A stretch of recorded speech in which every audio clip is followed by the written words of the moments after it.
Bonjour et bienvenue sur Anatomie avec Abdoulaye. Dans cette vidéo, nous allons nous intéresser au système squelettique. Le prérequis de cette leçon porte sur l'introduction à l'anatomie générale et sur l'histologie des os.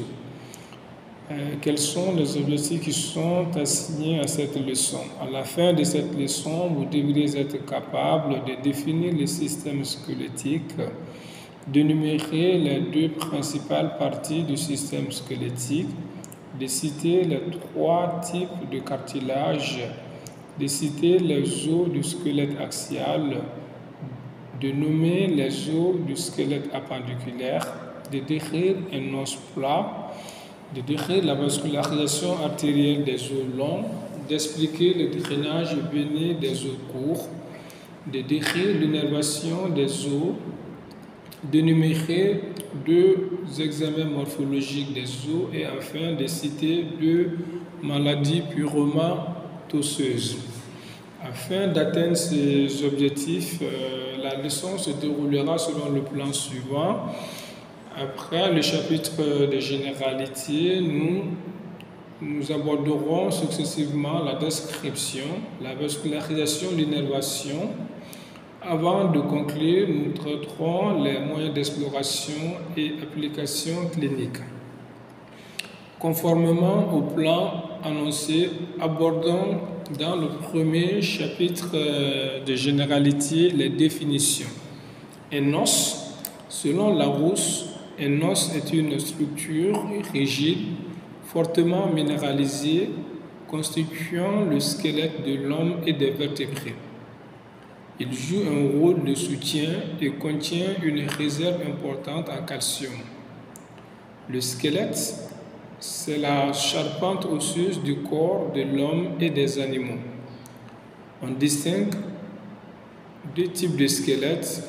Endosquelette, c'est un squelette caché, autrement dit, c'est un squelette interne au corps. Exosquelette, c'est un squelette superficiel et visible. Larousse l'a défini comme étant une formation squelettique externe. Le système squelettique dont il est question est l'ensemble des structures rigides du corps permettant son maintien.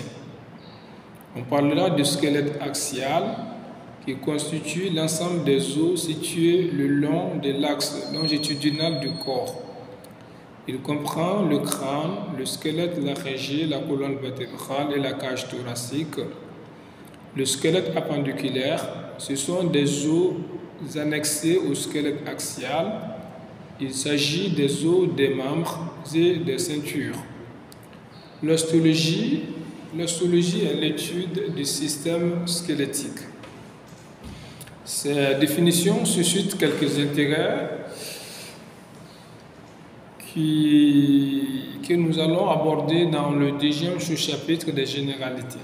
D'abord, l'intérêt de l'étude anatomique du système squelettique et physiologique. En effet, le système squelettique va jouer un rôle de facilitation des mouvements, de protection des organes internes. Ensuite, l'intérêt, il est anatomique, de par ses rapports avec les structures avoisinantes. L'intérêt, il est épidémiologique. Les maladies et troubles musculo-squelettiques sont beaucoup plus courants qu'on ne pouvait s'y attendre initialement. L'Organisation mondiale de la santé, OMS, présente une série de chiffres intéressants sur ce sujet. Les troubles musculo-squelettiques sont la principale cause d'invalidité dans le monde, la lombalgie étant le type le plus représenté sur Terre. Entre une personne sur 3 et une personne sur 5 souffre d'une affection ostéo-articulaire ou musculaire douloureuse et invalidante. Il représente la proportion la plus élevée d'affections douloureuses persistantes sans tenir compte des processus cancérigènes. Jusqu'à la moitié des cas sont liés à des pathologies sous-jacentes, c'est-à-dire qu'il s'agit de troubles multimorbides. Ensuite, l'intérêt, il est pathologique. Le système squelettique pourrait être le siège de plusieurs pathologies, parmi lesquelles nous pouvons citer l'ostéoporose, l'ostéogenèse imparfaite, les maladies bactériennes, le cancer des os et les fractures. Enfin, l'intérêt est thérapeutique. Les pathologies osseuses peuvent considérablement affecter la vie des patients. La connaissance profonde de l'anatomie du squelette est à la base de la prévention et ou du traitement de ces pathologies et est ainsi un élément fondamental de l'activité médicale. Afin de faciliter la compréhension de la leçon, faisons un rappel embryologique dans le 3e sous-chapitre des généralités, dénommé rappel embryologique. Le système squelettique prend naissance du mésoderme. Le squelette axial se forme à la 4e semaine de vie intra-utérine et provient du développement des cellules souches au niveau du mésoderme para-axial. Le squelette appendiculaire naît à partir du 5e sommite cervical jusqu'à la 3e sommite sacrale. Pour être précis, les bourgeons à l'origine des membres thoraciques se forment du 5e sommite cervical jusqu'à la se forme de la 5e sommite cervicale jusqu'à la 1re sommite thoracique. Les bourgeons à l'origine des membres pelviens naissent de la 4e sommite lombale jusqu'à la 3e sommite sacrale. Cette embryogénèse va se poursuivre jusqu'à la mise en place de la forme définitive du système squelettique que nous aborderons dans le 10e sous-chapitre dénommé la description. L'étude du système squelettique va successivement porter sur l'anatomie descriptive et l'anatomie fonctionnelle. Tout d'abord, l'anatomie descriptive. L'anatomie descriptive du système squelettique comprend deux parties. La partie cartilagineuse du squelette et la partie osseuse du squelette. La partie cartilagineuse du squelette. Le cartilage, tissu élastique et résistant, forme la partie cartilagineuse du squelette. Le cartilage a une structure et possède une classification. Structure du cartilage. Du point de vue structurel, on distingue le chondrocyste, la matrice extracellulaire et les périchondres. Les chondrocytes sont des cellules cartilagineuses placées dans les trous cartilagineux. La matrice extracellulaire est formée de fibres et fibrilles collagènes, de substances fondamentales composées d'eau à 75-80% et de mucopolysaccharides. Le périchondre est une membrane conjonctive recouvrant le cartilage non articulaire et se prolongeant sur le périoste. Classification des cartilages. Les cartilages sont classifiés en fonction de leur qualité et de leur recherche en fibres. Il existe 3 types de cartilage: hyalin, fibreux et élastique. Le cartilage hyalin est nacré, transparent et inextensible. Il est formé de petites fibres collagènes. Le cartilage fibreux, encore appelé fibrocartilage, est blanchâtre, puissant, pauvre en chondrocytes et riche en fibres collagènes. Le cartilage élastique est jaunâtre, souple et riche en fibres élastiques. Cela nous amène à la partie osseuse du squelette. Comme son nom l'indique, cette partie est constituée d'os qui sont des organes vivants et solides. Nous allons successivement étudier la constitution, le nombre des os, la morphologie et la structure des os. Tout d'abord, la constitution. Le système squelettique est constitué de deux parties, le squelette axial et le squelette appendiculaire. Le squelette axial. Le squelette axial est composé des os de la tête, de l'os hyoïde, de la colonne vertébrale et du squelette thoracique. Les os de la tête. Ce sont les os du crâne et de la face. Les os du crâne sont l'os ethmoïdal, l'os frontal, l'os occipital, l'os pariétal, l'os sphénoïdal, l'os temporal. L'os pariétal et l'os temporal sont des os pairs. L'os ethmoïdal, l'os frontal, l'os occipital, l'os sphénoïdal sont des os impairs. Ces os s'unissent afin de délimiter la cavité crânienne qui présente une voûte et une base. La voûte s'appelle la calvariaire et la base s'appelle la base du crâne. Parmi ces os, l'os sphénoïde est l'os clé. En effet, tous les autres os du crâne s'articulent avec lui, c'est-à-dire tous les os du crâne vont s'articuler avec l'os sphénoïdal.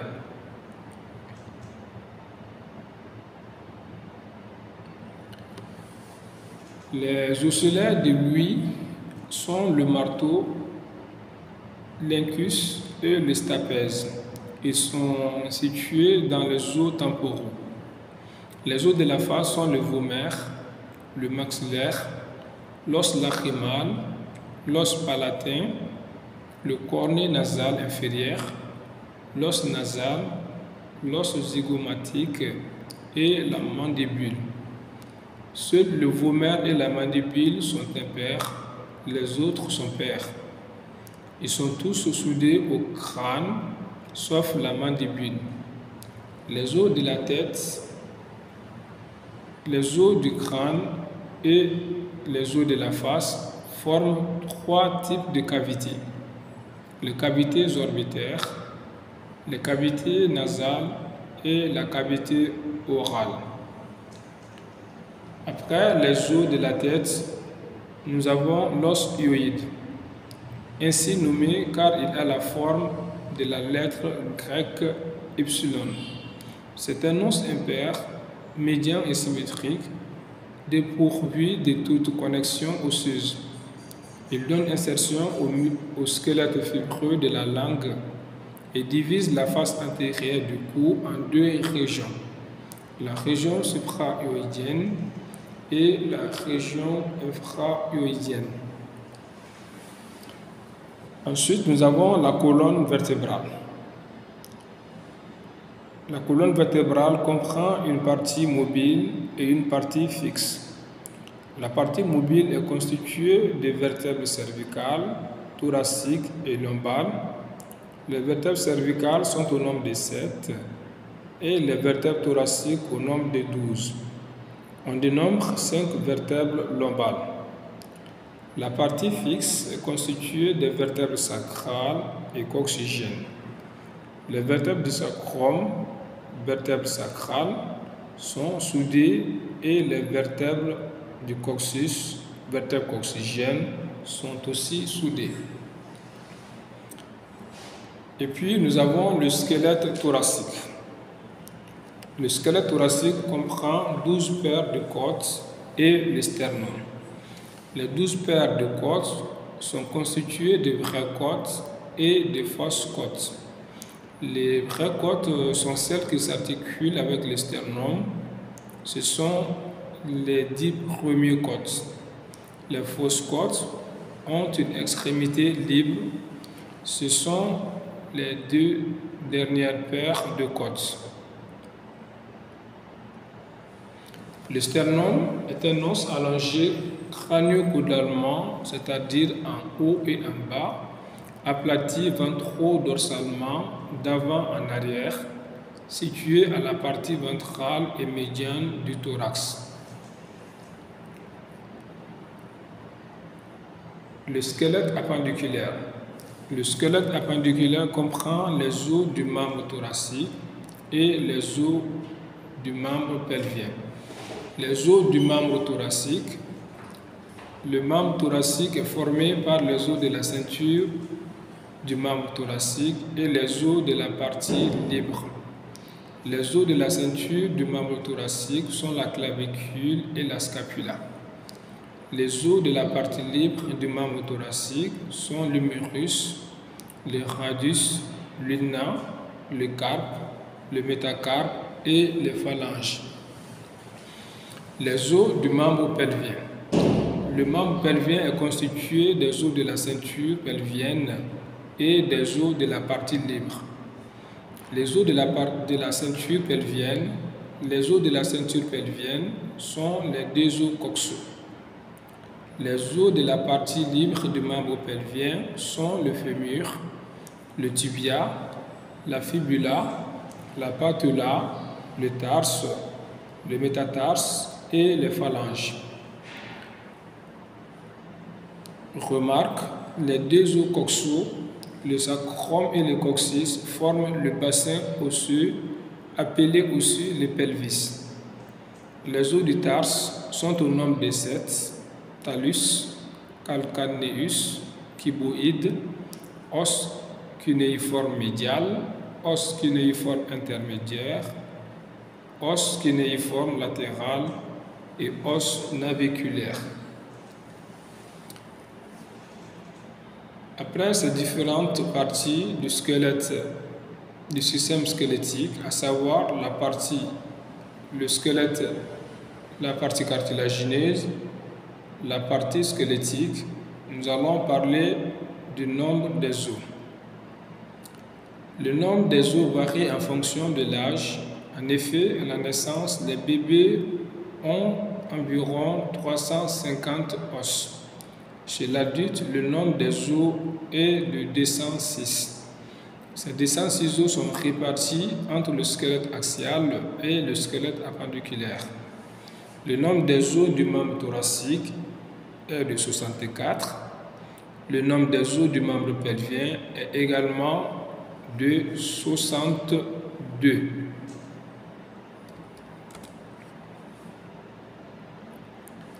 La colonne vertébrale compte 33 os, le crâne et la face comptent respectivement 8 et 14 os. La cage thoracique compte 25 os. La masse des os sans la moelle est de 4 à 6 kg chez l'homme et de 3 à 4 kg chez la femme. Le fémur est l'os le plus long et le plus lourd. Le plus petit os est l'étrier qui forme avec le marteau et l'enclume les os de l'oreille. Il est aussi le plus léger car il mesure 2 à 3 mm et pèse 2 à 4 mg. Les os surnuméraires et des os doubles. Les os surnuméraires sont de deux types. Les os suturaux au niveau du crâne, os lambdatique, et les os sésamoïdes au niveau de la main et du pied.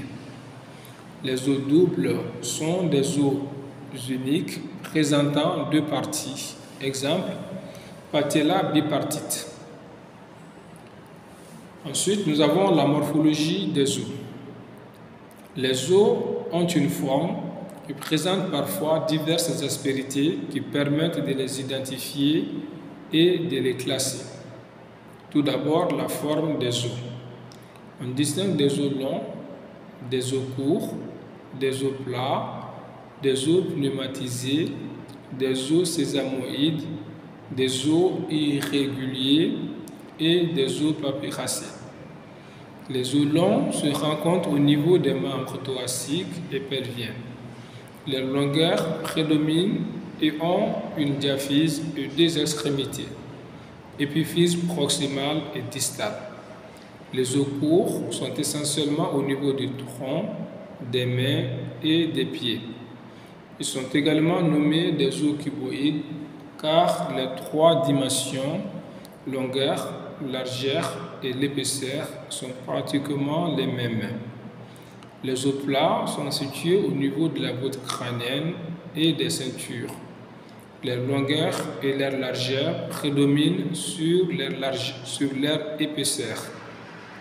Les os plats sont situés au niveau de la voûte crânienne et des ceintures. Leur longueur et leur largeur prédominent sur leur épaisseur.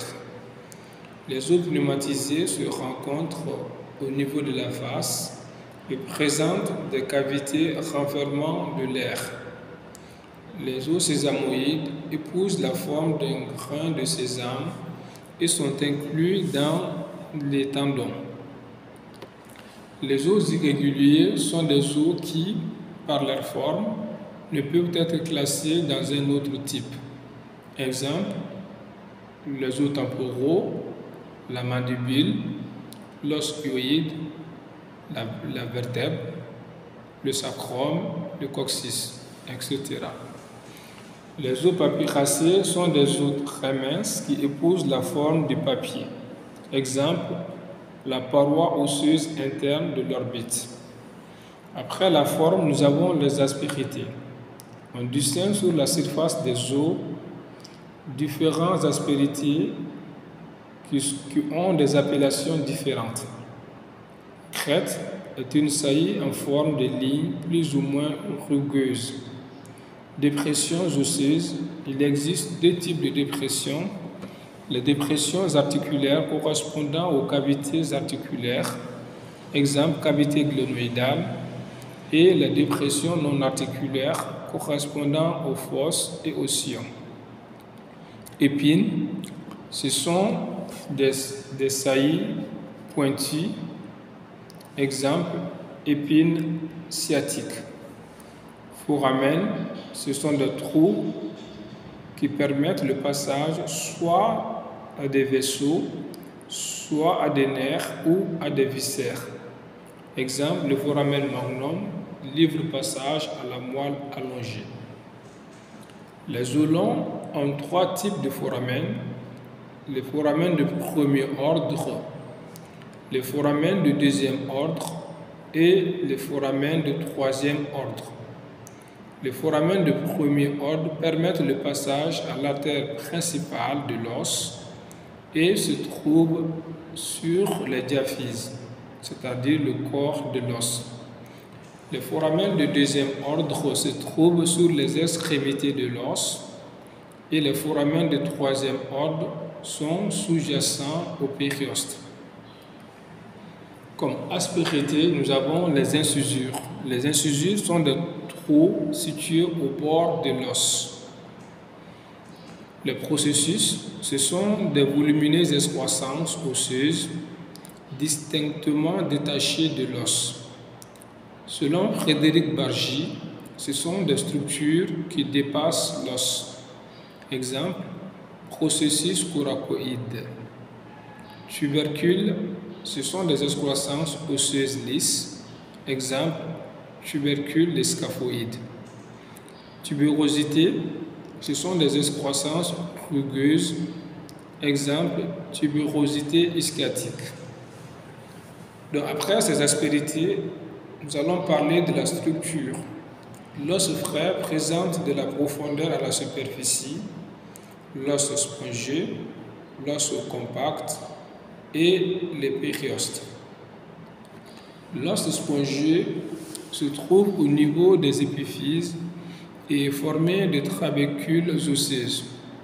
Il forme la couche intermédiaire des os plats et courts et se nomme les diploïés au niveau de la voûte crânienne.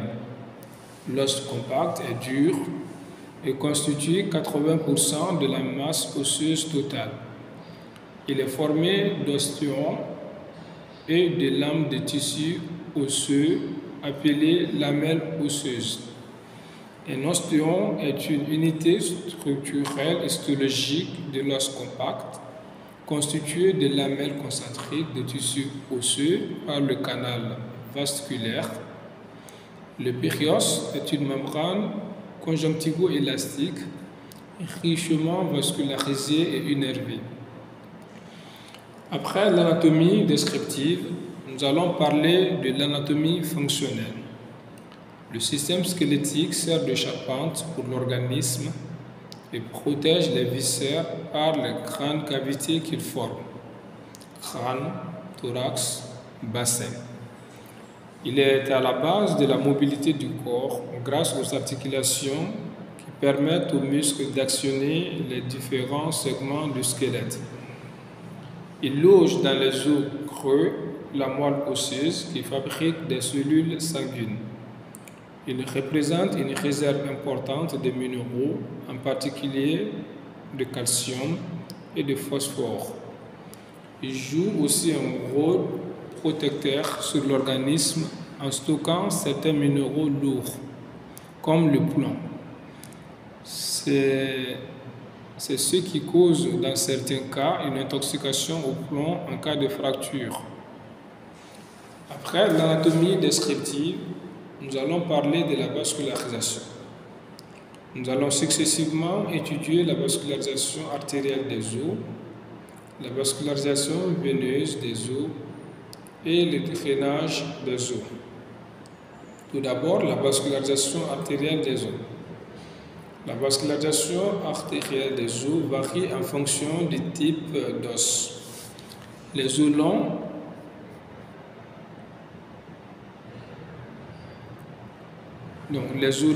la vascularisation artérielle des os longs est assurée par trois types d'artères: les artères diaphysaires, les artères épiphysaires et métaphysaires et les artères périostées.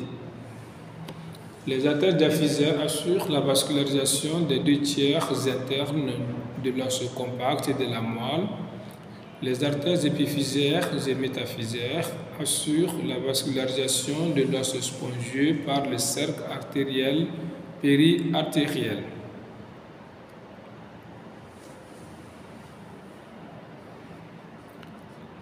Les artères périostées assurent la vascularisation du tiers externe de l'os compact. Elles naissent des artères diaphysaires, épiphysaires, métaphysaires et musculaires. Les os plats. L'os spongieux est vascularisé par plusieurs artères qui y pénètrent par le foramen nourricier. La superficie est vascularisée par les artères périostées. Les os courts sont uniquement vascularisés par des artères périostées. La vascularisation veineuse. Comme la vascularisation artérielle, le drainage veineux des os varie en fonction du type d'os. Les os longs, le drainage des os longs est directement assuré par les veines diaphysaires, épiphysaires et métaphysaires. Il est indirectement assuré par une grosse veine centromédulaire qui se draine principalement dans les veines diaphysaires et accessoirement dans les veines métaphysaires. Les os plats. Le drainage veineux des os plats est assuré par une grosse veine qui parcourt l'os spongieux. Les os courts. Le drainage veineux des os courts est également assuré par une grosse veine parcourant l'os spongieux. Ensuite, nous avons le drainage lymphatique des os. Le drainage lymphatique des os est assuré par un réseau lymphatique périosté. Après la vascularisation, nous avons l'innervation. Tous les os sont innervés sauf les osselets de l'ouïe. Cette innervation est assurée par des artères, par des nerfs diaphysaires, satellites des artères, les nerfs périostés, non tributaires des artères. L'anatomie du système squelettique connu, abordons dans le dernier chapitre les moyens d'exploration et application clinique. Tout d'abord, moyens d'exploration. Le système squelettique peut être exploré par l'examen clinique et par les examens morphologiques. L'examen clinique recherche les signes fonctionnels et les déformations osseuses. Les examens morphologiques pouvant explorer le système squelettique sont la radiographie, la scintigraphie, l'échographie, l'imagerie par résonance magnétique et la tomographie par émission de positons. Application clinique. Nous ne citons dans ce chapitre que les maladies purement osseuses, c'est-à-dire les maladies affectant principalement les structures osseuses. Les pathologies comme l'arthrose, la goutte ou la pseudo-goutte peuvent entraîner des lésions osseuses, mais affectent les structures cartilagineuses à leur débit. Les principales maladies du système osseux, purement liées au système osseux, sont l'ostéoporose, l'ostéogenèse imparfaite, les maladies bactériennes et le cancer de l'os. L'ostéoporose. L'ostéoporose est le type de maladie osseuse le plus courant. Cela se produit lorsque le corps décompose plus de tissus osseux qu'il ne peut en remplacer, ce qui affaiblit les os et favorise les blessures et les fractures. Selon l'Organisation mondiale de la santé, cette pathologie devient officielle chez l'individu lorsqu'il présente une densité minérale osseuse DMO inférieure ou égale à 2,5 écart type en dessous de la masse osseuse moyenne de 20 ans en bonne santé. Cette pathologie favorise la porosité osseuse, d'où son nom, mais elle se produit de manière asymptomatique jusqu'à l'apparition de lésions. Outre l'âge, facteur essentiel, il existe d'autres paramètres physiques qui peuvent favoriser l'apparition de l'ostéoporose chez l'individu, comme le cancer des os, certains types de chimiothérapie, les antécédents familiaux, les stéroïdes ou les périodes prolongées d'inactivité physique. Il convient de noter que les femmes ont une plus grande prédisposition à cette pathologie, car après la ménopause, il existe des déséquilibres dans les niveaux d'estrogène, une hormone qui aide à maintenir la densité osseuse. Après l'ostéoporose, nous avons l'ostéogenèse imparfaite. On change complètement de paradigme car, comme l'ostéoporose, c'est une maladie qui répond à une détérioration physique de l'individu et se produit de manière relativement courante. L'ostéogenèse imparfaite, elle est causée par des mutations génétiques et est considérée comme une maladie rare. 90% des cas de cette maladie sont causés par des mutations autosomiques dominantes et touchent généralement un nouveau-né sur 15 000. Cette pathologie est largement associée à un trouble hétérogène des tissus conjonctifs, principalement causé par une mauvaise synthèse et un dépôt de collagène, protéine structurelle essentielle. Malheureusement, une personne atteinte d'ostéogenèse imparfaite a 50% de chances de transmettre le gène causal à son fils ou à sa fille. Cette pathologie entraîne une fragilité osseuse à spectre variable qui peut se manifester par des fractures osseuses anormales sans explication apparente. Tout comme l'ostéoporose est la reine des maladies du système osseux, l'ostéogenèse imparfaite est considérée comme une malheureuse exception. Les infections bactériennes. Peu de gens savent que, étant un tissu de nature cellulaire et organique, peu importe le nombre de minéraux qu'il contient et sa dureté. Les os peuvent également être affectés par des micro-organismes tels que les bactéries. C'est le cas de l'ostéomyélite, une maladie causée par des bactéries Staphylococcus aureus dans 90% des infections. Il s'agit de micro-organismes pathogènes installés dans les tissus osseux qui sont généralement arrivés par voie hématogène, c'est-à-dire par la circulation sanguine du patient. Une fois l'os infecté, les leucocytes y pénètrent dans l'intention de combattre les bactéries, mais en cours de route, ils libèrent des enzymes qui finissent par corroder le tissu osseux. Le puits produit par l'infection se propage à travers les vaisseaux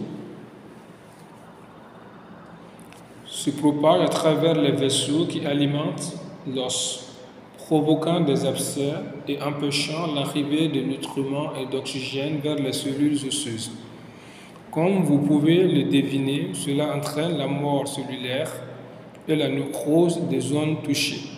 Bien sûr, nous sommes confrontés à une pathologie très désagréable qui peut également nécessiter un traitement antibiotique pendant des semaines, voire des mois en raison de sa difficile élimination. Finalement, dans les cas les plus graves, une intervention chirurgicale peut être nécessaire pour retirer le tissu osseux nécrosé. Celui-ci est ensuite rempli d'une prothèse ou d'une greffe, ce qui stimule la guérison et la récupération de la zone touchée. Comme les restes des infections bactériennes sévères, les symptômes d'infection osseuse se manifestent en premier lieu par des fièvres, des tremblements et des malaises de la part du patient. Cancer des os. Comment pourrait-il en être autrement? Il semble qu'aucun tissu avec division cellulaire n'ait épargné la possibilité de développer une tumeur cancéreuse. Les os ne sont pas différents car ils contiennent des cellules vivantes qui peuvent subir une division incontrôlée par des mutations anormales, conduisant au redoutable cancer des os. L'ostéosarcome est la variante la plus courante de cette maladie et touche principalement les jeunes entre 10 et 19 ans, puisque seulement 10% des personnes touchées ont plus de 60 ans. Ce type de tumeur est le plus souvent localisé dans les os des bras, des jambes et du bassin.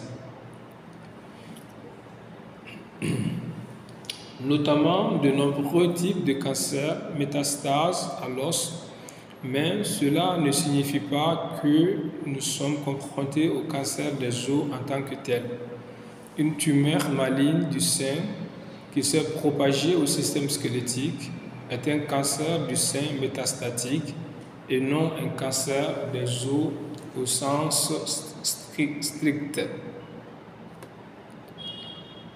Résumé. Le système squelettique est l'ensemble des structures rigides du corps permettant son maintien. Les deux principales parties du système squelettique sont la partie cartilagineuse du squelette et la partie osseuse du squelette. Les trois types de cartilage sont le cartilage hyalin, le cartilage fibreux et le cartilage élastique. Le squelette axial est composé des os de la tête, de l'os hyoïde, de la colonne vertébrale et du squelette thoracique. Le squelette appendiculaire comprend les os du membre thoracique et les os du membre pelvien. Les os plats sont situés au niveau de la voûte crânienne et des ceintures.